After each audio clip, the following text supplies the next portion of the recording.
Hello guys, आप सभी का स्वागत है मेरे चैनल वैभव फाइनेंशियल्स पे। और आज हम इस वीडियो में सीखने जा रहे हैं कि हमें अपने ट्रेडिंग करियर स्टार्ट करने के लिए कौन से सेगमेंट में हमें आना चाहिए। और अगर आप ऑलरेडी एक ट्रेडर हो तो आपको कौन सा सेगमेंट पे शिफ्ट होना चाहिए जो कि आपको ज़्यादा बेनिफिट या फिर ना ज़्यादा प्रॉफिट मार्जिन आपको बना के दे सके, ठीक है। या फिर आपके रिस्क के अनुसार कौन सा ज़्यादा सूट करता है। तो यहाँ पर मैंने आपके लिए 5 क्राइटेरिया मेंशन किया हुआ है। ये criteria risk appetite, trading experience, market knowledge, liquidity और फंड अवेलेबल।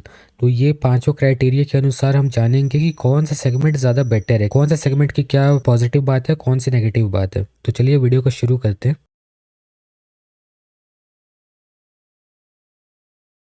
तो सबसे पहले तो हमें जानना पड़ेगा, अगर कोई भी बंदा ट्रेडिंग में न्यू है तो कौन कौन से सेगमेंट पे आप ट्रेड कर सकते हो। मैक्सिमम लोगों को तो ये सेगमेंट्स भी नहीं पता होते हैं, ठीक है। वो लोग ट्रेड कर रहे होते हैं 6 महीने साल भर से, लेकिन उनको ये सेगमेंट नहीं पता होता कि अच्छा ये सेगमेंट में भी ट्रेडिंग होती है। जो प्लेटफॉर्म मैं यहाँ पर यूज़ कर रहा हूँ, ये प्लेटफॉर्म धन का मैं यूज़ कर रहा हूँ।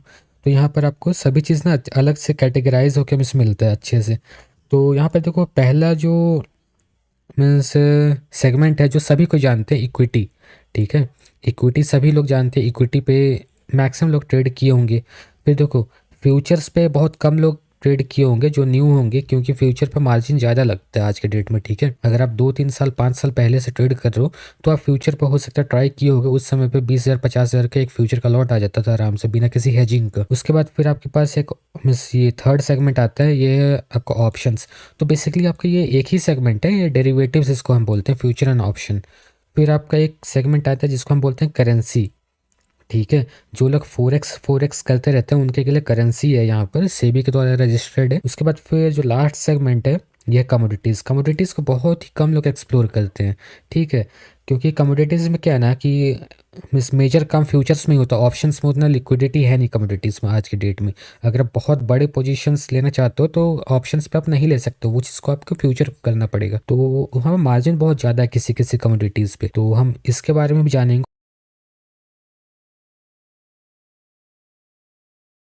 अब देखो, सबसे पहला क्राइटेरिया जो हमें मिस देखना है वो हमें देखना है रिस्क एपेटाइट, ठीक है। कि हमारा रिस्क एपेटाइट कितना है।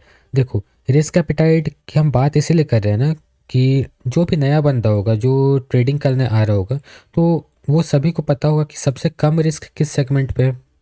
अगर हम रिस्क की बात करें तो सबसे कम रिस्क आपका रहता है इक्विटी पे, ठीक है। क्योंकि इक्विटी पे देखो कोई डेरिवेटिव्स उस पे है नहीं, डायरेक्टली आप स्टॉक्स खरीद रहे हो बेच रहे हो। कोई भी स्टॉक्स अगर आप 100 पे खरीद रहे हो ना इंट्राडे लेवल पे, तो बहुत कम चांस है कि ये स्टॉक्स ना 80 रुपये पे जाएगा। बहुत कम चांस है, बस ना के बराबर चांस है। अगर कोई बहुत ही बड़ा न्यूज़ आ गया उस पर तो जा सकता है, लेकिन उस पर भी सर्किट लग लग के जाएगा ये 80 रुपये तक, ठीक है। तो एक दिन में आपका ना कोई पोजीशन जीरो नहीं हो सकता, ये इम्पॉसिबल है इंट्राडे ट्रेडिंग में। अगर आप इक्विटी पर ट्रेड करते हो तो यहाँ पर रिस्क आपका बहुत ही कम है, उसी हिसाब से रिवॉर्ड भी है।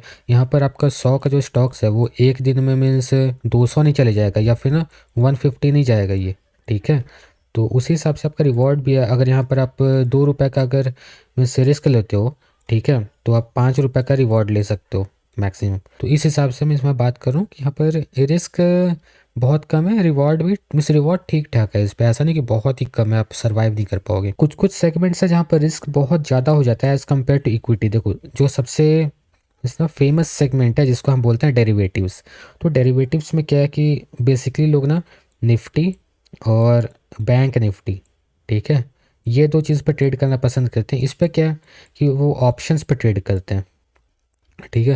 अब ऑप्शंस पे ना रिस्क ना बहुत ही ज़्यादा मिस हाई रहता है। जो रिस्क का मिस पैरामीटर है ये वेरी हाई पे आप रख सकते हो, कि डेरिवेटिव्स में बहुत ही ज़्यादा रहता है, फ्यूचर्स में थोड़ा सा कम रहता है क्योंकि उसमें ना आपका टाइम डीके नहीं होना है, ठीक है। वॉलीटिलिटी अगर मिस बहुत ज़्यादा तेज़ी से बढ़ता है या कुछ होता है तो वहाँ पर आप वेट कर सकते हो। ऑप्शंस अगर आप ना ऑप्शन बाइंग किए हुए हो, वो भी आउट ऑफ द मनी किए हुए, एट द मनी किए हुए हो, ठीक है, या फिर एक्सपायरी के बहुत नज़दीक और वॉलीटिलिटी अचानक से बढ़ जाता है, तो यहाँ पर आप होल्ड नहीं कर सकते हो, ठीक है। ऑप्शंस में आप होल्ड नहीं कर सकते हो। तो ये चीज़ आपको मिस देखना, वहाँ पर बहुत जल्दी जल्दी आपका ना एसएल हिट होना चालू हो जाएगा। तो डेरिवेटिव्स बहुत ज़्यादा रिस्क मिस बढ़ जाता है। फिर आपका आता है करेंसी।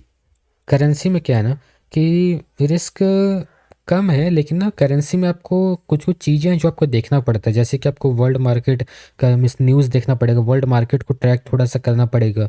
ठीक है, अगर आप यूएसडी और आईएनआर के पेयर पे आप इस काम करो तो इंपोर्ट एक्सपोर्ट्स को आपको वो देखना पड़ेगा। ठीक है, कि कितना इंपोर्ट हो रहा है, कितना एक्सपोर्ट हो रहा है, क्या आपका मीन्स डिफिसिट क्या आ रहा है। ठीक है, तो ये सारी चीज़ें आपको मिस देखना पड़ेगा, इसमें न्यूज़ भी बहुत ज़्यादा देखना पड़ता है। तो ये चीज़ है करेंसी में। अब करेंसी से भी जो थोड़ा सा और कॉम्प्लेक्स होता है उसको हम लोग बोलते हैं कमोडिटीज़। ठीक है, ये मेरा सबसे फेवरेट में सेगमेंट है, मैं मेजरली इसी पे काम करता हूँ। तो कमोडिटीज़ के ऊपर आने वाले समय में बहुत सारे वीडियोस मैं लेके आऊँगा अगर आप इंटरेस्टेड रहोगे तो। और मैं अभी प्लान आउट कर रहा हूँ कि किस तरीके से मैं ना लाइव ट्रेडिंग करके ऐसा, ठीक है, वो कमोडिटीज़ का ही या फिर ना स्टॉक्स का ही मैं वो वीडियो आपको दे सकूँ, आपको सिखा सकूँ, जो भी टेक्निक्स मैं यूज़ करता हूँ वो चीज़ आपको मैं दे सकूँ। तो देखते हैं कैसा प्लान आउट होता है, 1-2 महीने का समय मिस मैक्सिमम लगेगा, फिर वो आने वाला है वो सब सीरीज़ भी।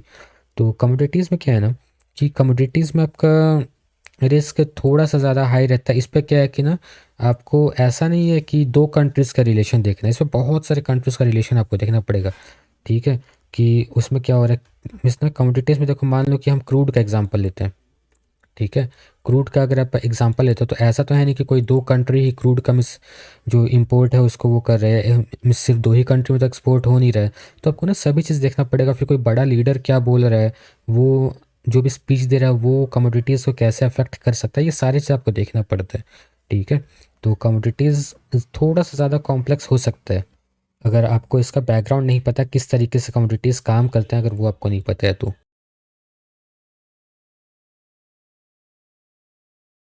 फिर सेकंड क्राइटेरिया हम देखते हैं ट्रेडिंग एक्सपीरियंस। देखो, ट्रेडिंग एक्सपीरियंस की जहाँ तक बात करें ना, तो डेरिवेटिव्स और जो भी मीन्स दूसरे मीन्स फाइनेंशियल इंस्ट्रूमेंट्स होते हैं, ठीक है, जैसे कि हम यहाँ पर अगर देख लें तो ट्रेडिंग एक्सपीरियंस सबसे कम किस में लगता है, सबसे कम ट्रेडिंग एक्सपीरियंस लगता है इक्विटी पे। इसको मैं डाउन एरो कर देता हूँ।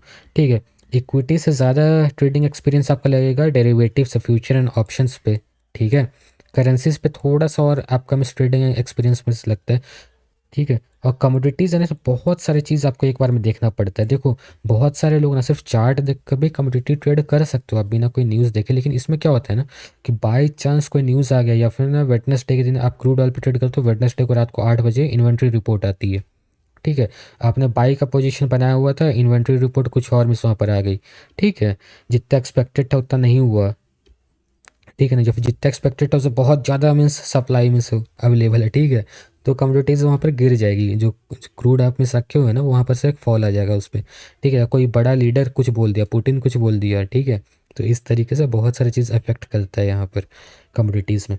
तो कमोडिटीज़ का लर्निंग कर्व थोड़ा सा ज़्यादा मीन्स स्टीप है, लेकिन ठीक है, आप सीख सकते हो। बस अपने इक्विटी पे अगर आपकी पकड़ अच्छी है ना तो आप कमोडिटीज़ भी सीख सकते हो। बस इसमें एक चीज़ एक्स्ट्रा, क्योंकि न्यूज़ वगैरह थोड़ा ज़्यादा ट्रैक करना पड़ता है।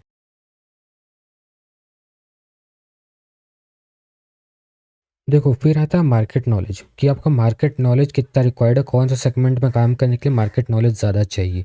ठीक है, अब देखो यहाँ पर आप देख सकते हो इक्विटी, इक्विटी में मार्केट नॉलेज ना के बराबर चाहिए। मार्केट नॉलेज में आप टेक्निकल एनालिसिस को मत लेना।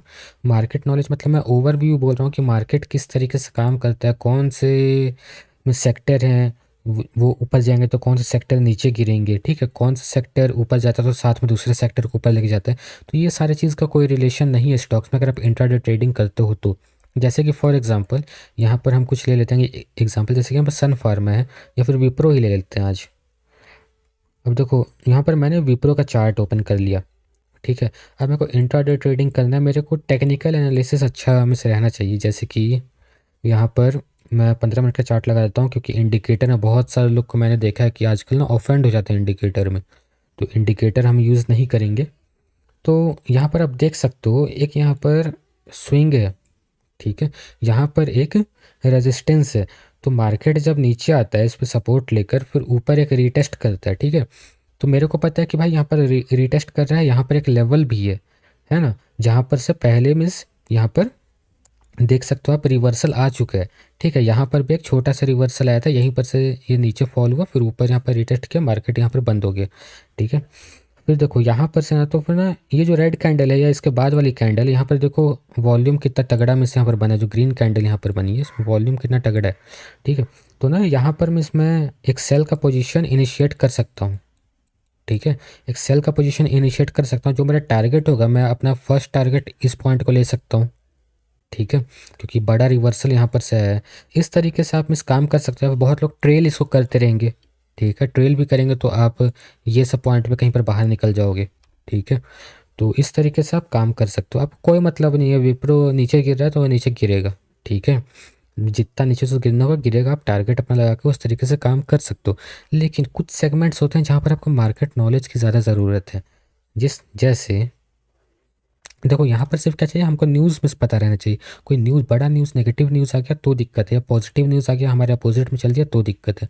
अब देखो उसी तरीके से कमोडिटीज़ है। जैसे ये क्रूड ऑयल है, ठीक है। क्रूड ऑयल में आप एक चीज़ देखोगे ना, कि जो भी वेडनेसडे होगा, वेडनेसडे को रात के 8 बजे के बाद ना बहुत बार में बड़ा एक्शन आता है। ये नेचुरल गैस में थर्सडे को आता है वो एक्शन, ठीक है। वो क्यों आता है? क्योंकि इन्वेंट्री रिपोर्ट्स उस दिन आती हैं। अब देखो यहाँ पर बहुत बार क्या होगा ना, कि कोई बड़ी न्यूज़ आ गई, मान लो कि मार्केट यहाँ से नीचे गिर रहा था। अब देखो एक इतना बड़ा एक मेजर यहाँ पर अप मूव आया है, ठीक है। मेजर अप मूव आया मतलब कि कुछ तो यहाँ पर कोई बड़ा न्यूज़ होगा, या फिर कुछ वर्ल्ड मार्केट में कुछ एक्शन हुआ होगा, जिसकी वजह से अचानक से एक इतना बड़ा एक रिवर्सल आपको देखने को मिला है, ठीक है। और ऐसा बनी कि मॉर्निंग में ये मिला है, रात को मिला है ये देखने को, ठीक है। तो उस तरीके से आपको देखना है कि ना आपका मार्केट नॉलेज कितना है। अगर आपके पास इस ना बहुत ज़्यादा मार्केट नॉलेज नहीं है, तो मैं आपको रिकमेंड करूँगा कि आप स्टॉक्स पे ही काम करो अभी, और धीरे धीरे सीखो दूसरे मार्केट सेगमेंट्स के बारे में। किस तरीके से इस ना आप सीख सकते हो कि किस तरीके से इक्विटी मार्केट और कमोडिटीज़ मार्केट इंटर रिलेटेड है, ठीक है। आपने एक चीज़ देखा होगा कि जब भी इक्विटी मार्केट नीचे गिरती है तो कमोडिटीज़ मार्केट ऊपर जाती है, ठीक है। मेजर कमोडिटीज़ उस समय ऊपर जाते रहेंगे जब इक्विटी मार्केट नीचे गिरती है। तो इसमें रिलेशन क्या है? बहुत बार दोनों साथ में नीचे गिरती है, तो उस मिस वो क्या हमें दर्शा रहा है? तो ये सारी चीज़ आपको ना समझना पड़ेगा, और किस तरीके से न्यूज़ काम करता है, कैसे आप न्यूज़ ट्रैक कर सकते हो, क्या चीज़ कर सकते हो। तो मार्केट नॉलेज बहुत ही ज़्यादा मिस हो करता है। और एक और चीज़ जैसे कमोडिटीज़ है, कमोडिटीज़ में सिर्फ आपको न्यूज़ की ज़रूरत नहीं है। कमोडिटीज़ में क्या है ना, कि आपको ग्लोबल सप्लाई डिमांड देखना पड़ेगा, ठीक है। सप्लाई एंड डिमांड, ये आपका फर्स्ट पॉइंट हो गया, ठीक है। ये तो आप ट्रैक कर सकते हो, ठीक है। उसके बाद फिर आपको मिस मिस ना देखना है वेदर पैटर्न, ठीक है। वेदर पैटर्न, वेदर पैटर्न क्यों? अब देखो आप कोई ना ऐसा कम्युनिटी पे काम करना चाहते हो जो सीजनल चीज़ है, जैसे कि गेहूं हो गया, वीट हो गया, कॉटन हो गया, जूट हो गया। तो ये सारी चीज़ें ना वेदर के ऊपर बहुत ज़्यादा डिपेंडेंट होते हैं, इनके प्राइस भी बहुत ज़्यादा डिपेंडेंट होते हैं वेदर पे। तो आपको ना वेदर में ट्रैक करने आना चाहिए, वेदर पैटर्न्स आपको पता रहना चाहिए, ठीक है। फिर आपको ना जियो पॉलिटिकल रिस्क वगैरह या फिर न्यूज़ वगैरह आपको ट्रैक करना है, ठीक है ना। जियो पॉलिटिकल रिस्क, रिस्क हम यहाँ पर इसलिए बोल रहे हैं क्योंकि ना कमोडिटीज़ में मीन्स पॉजिटिव इफेक्ट ये नहीं डालता है मेजर ऑफ द टाइम। आपका जो पोजीशन उसके अपोजिट में ही न्यूज़ ज़्यादा मिस गिरेगा, ठीक है। आप मान लो कि बाई करके बैठे हो, अचानक से कुछ मिस वर्ल्ड मार्केट है, कुछ न्यूज़ आ गया अचानक से, किसी बड़े लीडर ने कुछ नेगेटिव बोल दिया, तो वहाँ पर से आपका कमोडिटीज़ मिस गिरना चालू हो जाएगा। मीन्स वो पर्टिकुलर कमोडिटी, ऐसा नहीं कि क्रूड ऑयल नीचे गिरेगा तो सिल्वर भी नीचे गिरेगा, ये रिलेशन नहीं होता है, ठीक है। तो ये अब देखो यहाँ पर देखो क्रूड भी देखो, नेचुरल गैस भी देखो, दोनों ना कमोडिटी में एनर्जी के अंदर आते हैं, ठीक है। अब दोनों एनर्जी के अंदर आते हैं। आज देखो क्रूड को भी देखो 2.5% के आसपास से नीचे गिर चुके हैं, नेचुरल गैस अभी ऊपर चल रहा है, ठीक है। तो ये चीज़ को देखो आपको ना समझना है रिलेशन। इसके बारे में हम आने वाली वीडियोस में बहुत डिटेल में डिस्कस करेंगे।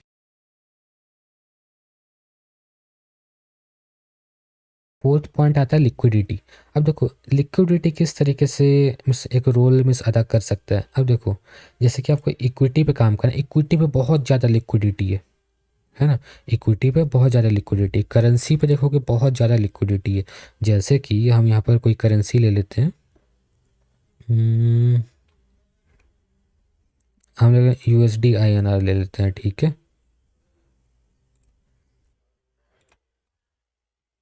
अभी देखो यहाँ पर लिक्विडिटी देखो यूएसडी आईएनआर का, मैंने अभी ट्रेड मोड यहाँ से एक्टिवेट कर लिया है। यहाँ पर से आप ट्रेड भी ले सकते हो ना, पोजीशन भी ट्रैक कर सकते हो, ठीक है। अब देखो यहाँ पे लिक्विडिटी में कोई दिक्कत नहीं है। देखो बाई साइड में टोटल वॉल्यूम अभी देखो कितना चल रहा है, ठीक है ना। 1,64,000 62,000 ऐसा फ्लक्चुएट हो रहा है सेल साइड में 1,72,000। ठीक है, तो आप देख सकते हो लिक्विडिटी की कोई इसमें दिक्कत नहीं है। लेकिन वहीं पर मैं आपको अगर कोई और चीज़ दिखा दूँ, जिस तरीके जैसे कि हम कमोडिटीज़ में चले जाते हैं, कमोडिटीज़ में हम चले जाते हैं, क्रूड ऑयल बहुत ज़्यादा मिस लोग उसको ट्रैक करते हैं। ठीक है ना, जो भी मिस कमोडिटीज़ का नाम लेते हैं तो सबसे पहले उसके मन में मिस आता है क्रूड। तो क्रूड ऑयल हम देख लेते हैं। अभी देखो, इसका ऑप्शन चेन देख लेते हैं, जहाँ पर मैं आपको लिक्विडिटी दिखाता हूँ। यहाँ पर देखो, क्रूड ऑयल का हम ऐड द मनी ही देख लेते हैं। ठीक है, मार्केट डेप्थ इसका देख लो, यहाँ कुछ लिक्विडिटी है क्या मार्केट डेप्थ में कॉल साइड पे? इस यही में सब पुट साइड में भी देख लो, ऐसा नहीं है कि इसमें देखो कोई लिक्विडिटी है क्या बहुत ज़्यादा। अगर आप बहुत बड़े पोजीशन अगर लेना चाहते हो तो नहीं ले सकते हो, स्प्रेड्स आपको बहुत ज़्यादा मिल रहे हैं। ठीक है, सेम मिस यहाँ पर देखो स्प्रेड आपको कितना मिल रहा है। ठीक है ना, आप चेक कर लो बिड और आस्क में, मैं इसको जूम कर दे रहा हूँ, आप स्प्रेड एक बार चेक कर लो। ठीक है, तो ये चीज़ आपको इशू आ सकता है अगर आप ऑप्शंस पे करते हो तो। वही चीज़ आप ना अगर फ्यूचर्स में करोगे तो कोई दिक्कत की बात नहीं है, ये फ्यूचर्स का मिस हुआ है। ठीक है, अभी शाम में ये लिक्विडिटी और बढ़ेगा, लेकिन ये काफ़ी लिक्विडिटी है ये। ठीक है, अगर आप फ्यूचर पे ट्रेड करना चाहते हो तो एक लॉट आपको कितने का मिलता है एक बार वो आप देख लो। आपको मार्जिन कितना लगना है, 3 लाख रुपए लगना है मार्जिन। ठीक है, 3 लाख रुपए लगना है। आप 100 लॉट तो खरीदोगे नहीं, 50 लॉट तो खरीदोगे नहीं, 20 लॉट भी नहीं खरीदोगे, 10 लॉट भी नहीं खरीदोगे आप। ठीक है ना, 1 2 3 4 5 मैक्सिमम लॉट पे आप काम करोगे। ठीक है, तो उस हिसाब से लिक्विडिटी बहुत ज़्यादा अच्छी है। ठीक है ना, तो आपको ना सेगमेंट के अनुसार भी देखना है, ऐसा नहीं कि आप ना क्रूड ऑयल को जैसे निफ्टी के लिक्विडिटीज़ कंपेयर करोगे, दोनों डिफरेंट सेगमेंट है, दोनों का मार्जिन अलग है, दोनों का वर्किंग टाइम अलग है, तो लिक्विडिटी भी अलग रहेगी। ठीक है, तो उस हिसाब से हमें अडेप्ट करना होता है। तो ये चीज़ है। सिल्वर में आपको दिखा देता हूँ मैं, अगर यहाँ लिक्विडिटी कम लग रही होगी तो सिल्वर में से थोड़ी सी ज़्यादा रहती है। जैसे कि हम यहाँ पर से देख लेते हैं, सिल्वर माइक्रो देख लो। सिल्वर माइक्रो का देखो लिक्विडिटी कितना चल रहा है, 6,500 7,000 चल रहा है। ठीक है, तो ये चीज़ आप देख सकते हो कि लिक्विडिटी यहाँ पर अच्छी है मिस कमोडिटीज़ में।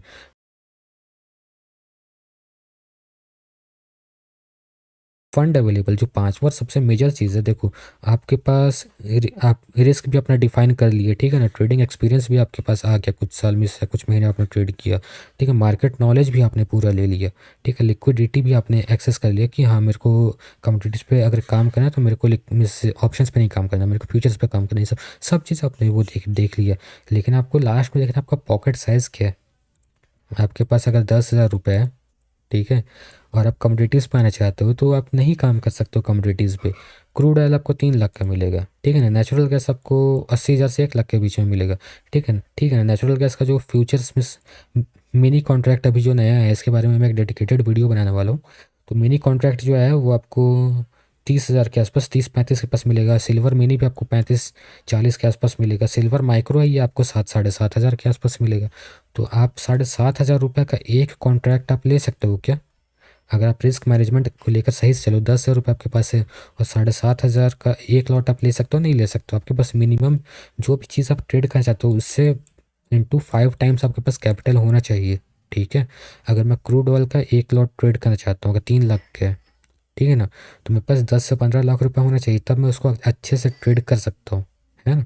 तो ये चीज़ें, तो आपको अपना पॉकेट साइज भी देखना है कि अगर आपके पास 10,000 है तो स्टॉक्स पे ट्रेड करो, 10 से 20,000 स्टॉक्स पे ट्रेड करो। अगर 50,000 आपके पास कैपिटल है तो और आप कमोडिटी में इंटरेस्टेड हो तो सिल्वर पे आप चले जाओ, सिल्वर माइक्रो पे या इस आप जा सकते हो, या फिर गोल्ड पे आप जा सकते हो।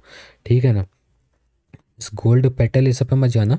ठीक है, वहाँ गोल्ड मिनी वगैरह पे जा सकते हो, सिल्वर मिनी पे जा सकते हो आप ट्रेड करने के लिए, या फिर नेचुरल गैस मिनी पे जा सकते हो, क्रूड मिनी पे जा सकते हो अगर 50,000 रुपये आपके पास 60,000 है तो। ठीक है, या फिर आप निफ्टी बैंक निफ्टी पे ट्रेड कर सकते हो। आपको ना उस हिसाब से देखना है कि आपके पास फंड कितना अवेलेबल है। ठीक है, ऐसा नहीं कि 10,000 रुपये लेकर मैं सोच रहा हूँ कि मैं क्रूड के बड़े कॉन्ट्रैक्ट पर ट्रेड कर लूँगा, ऐसा नहीं, पॉसिबल नहीं है ये चीज़। ठीक है, तो आपको ना और एक और चीज़ आपको मैं लास्ट में बताना चाहता हूँ कि आपको ना डाइवर्सिफाई करने आना चाहिए। ठीक है, अब देखो डाइवर्सिफाई किस हिसाब से, मान लो कि आप ना इक्विटी और डेरिवेटिव्स मार्केट में ट्रेड करते हो, दोनों में से किसी एक पे। मान लो इक्विटी पे ट्रेड करते हो जैसे मैं करता हूँ, तो 3:30 बजे तक इक्विटी पे ट्रेड मैंने किया और साथ ही साथ मैंने कमोडिटीज़ को भी ट्रैक किया। ठीक है, मैंने यहाँ पर दोनों को ट्रैक किया, तो फिर ना मान लो कि इक्विटी मेरे को आज के दिन लॉस दे रहा है, तो कमोडिटीज़ हो सकता है मेरे को आज प्रॉफिट दे दे। इक्विटी ने आज मिस प्रॉफिट दिया, कमोडिटीज़ लॉस दे रहा है, कोई दिक्कत की बात नहीं है। लेकिन ना दोनों में से मेजर दिन आपका निकलेगा जब आप छोटे मोटे प्रॉफिट में ही निकलोगे एट द एंड में, जब आप 2-3 सेगमेंट पे काम करते हो। लेकिन हाँ, आपको ना अपना स्क्रीन के सामने आँख फोड़नी पड़ेगी, ठीक है, थोड़ा सा मेहनत करना पड़ेगा, तो ये चीज़ आपको देखना पड़ेगा।